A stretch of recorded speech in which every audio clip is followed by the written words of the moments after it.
Welcome to the condensed version of the daily video update, where I'll go over the action in the market for Wednesday, August 9th, and then let's see how things are looking for Thursday, August 10th. We lost support. That's kind of the big thing right now. But right ahead is the CPI going to be released. Is that going to shift things more negative, or are we going to find some support and take things back more positive? Please be aware that I'm looking at doing an online course. It'll be free. It'll probably be live, but it will be recorded at the same time. Over on the left-hand side, some of the feedback that I've been getting is to talk about some different strategies as they apply to the S&P 500, also dealing with support and resistance. Over on the right-hand side, this is what I'm proposing to talk about. I take a different approach to technical analysis. I use what's called the consensus approach.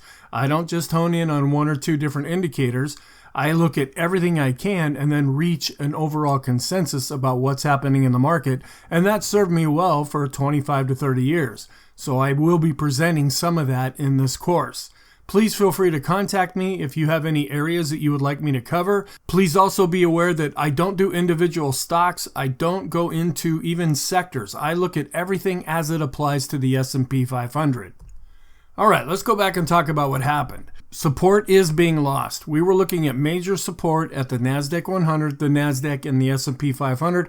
We closed right on that support after Tuesday. We lost that support after Wednesday. Now the question is, are we going to keep that lost? Because sometimes we can drop down below support. A lot of people are looking at these levels. There may be some stop loss orders that are at those levels. Once those are cleared out, sometimes the market will turn around and go in the opposite direction. So we're letting a little bit of time pass before we really come to the conclusion, is this support been lost or not? Hopefully in Thursday's session, that will be decided. The S&P now sits under 4,500, where we were just about at 4,500 after Tuesday.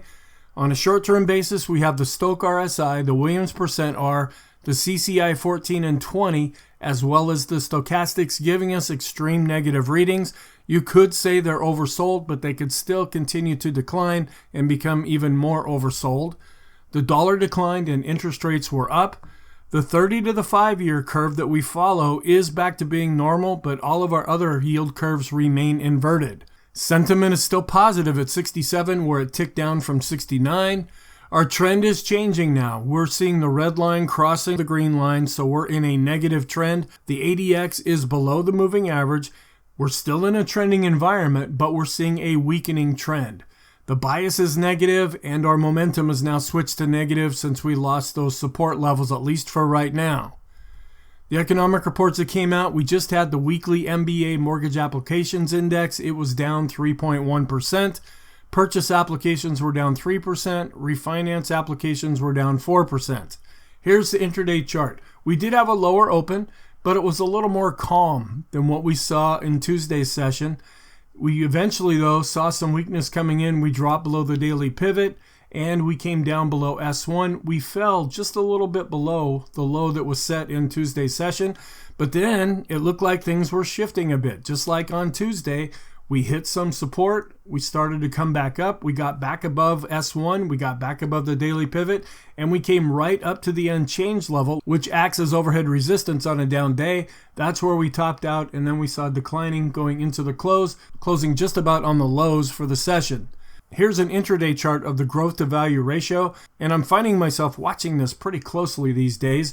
We did see some weakness right off the bat, and then things did recover. However, where the market was down, we closed positive with this ratio. So overall, there could be a little bit of strength in the background that we can hang on to. Here's the condition of our trend, where we're showing the green line crossing below the red line. Both of them are declining right now.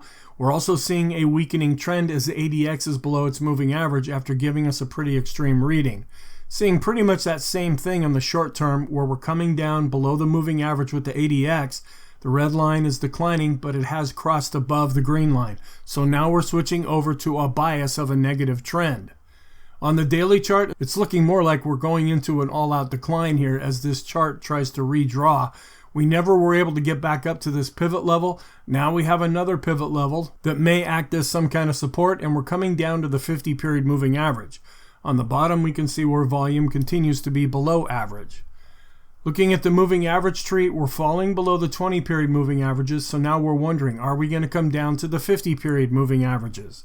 Looking at our trend line study, we drop below this shorter-term trend. If we continue to fall, if we hit this level, that would be at about 44.50.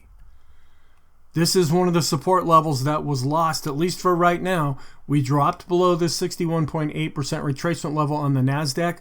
Are we going to continue to fall, or will we get some positive action here to take us back above this point? Also losing support on the NASDAQ 100. We came down and fell below the 2022 high, and we're down at this support level now. We're also coming down to the 50-period moving average. We're dropping a little bit below the resistance level with a weekly look at the S&P 500. We're also dropping a little bit below with the NASDAQ 100. So what's our outlook for Thursday? Earnings are still coming out, and by the end of the week, about 80% or more of the S&P 500 companies will finish reporting. The technicals are negative. We've already known that, but now we're starting to lose support, and that's turning things even more negative. We will get the weekly jobless claims coming out, as well as the big one will be CPI. Both for the headline number and for the core number, they're expecting it to be up 0.2%. If we come in hotter than that, the market might get spooked and continue going down. We come in weaker than that, the market might like that and decide to go back up. If it comes in as expected, we usually default to what the trend was before the report was released. The Treasury budget will also be coming out. We're keeping an eye on the geopolitical events, but right now it's about inflation and interest rates and CPI. Here's the updated economic calendar for the week, showing that we'll get CPI on Thursday and PPI on Friday. The Stock Traders Almanac statistics were negative with the Dow and the NASDAQ, where we're neutral to negative with the S&P 500.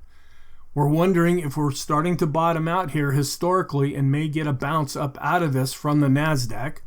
We will be on the 8th trading day of the month, where we see a little bit of recovery if you look at the dash lines during pre-election years, but we see more negativity with the solid years, which takes all of the years into account.